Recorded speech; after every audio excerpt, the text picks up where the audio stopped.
Ongea unashangaa. Na hii Kenya unajua lazima tuanze kuambiana ukweli.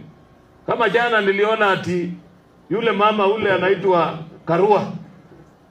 Ati anatuambia hawezi kuongea sijui na nani.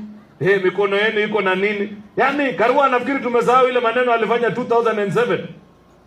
Ulinyang'anya Raila ushindi yake mpaka nchi ikaingia kwa machafuko. Alafu leo unajifanya msafi ya wapi? Kwenda kabisa wewe.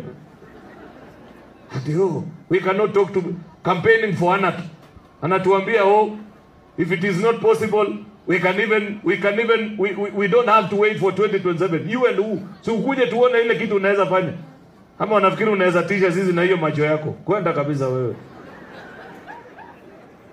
Unajua yani how can a lawyer be promoting anarchy?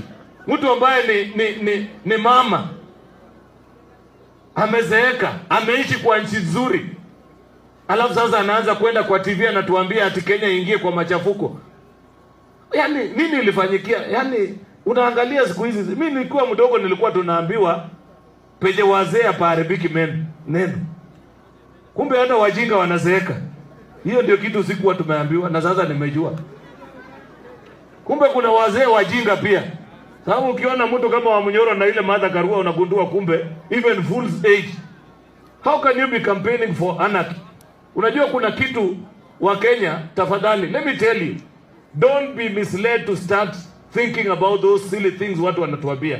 Ati we can be in a country where a president elected by the people of Kenya in a ballot affirmed by the Supreme Court of Kenya, ati you can march and go and remove him.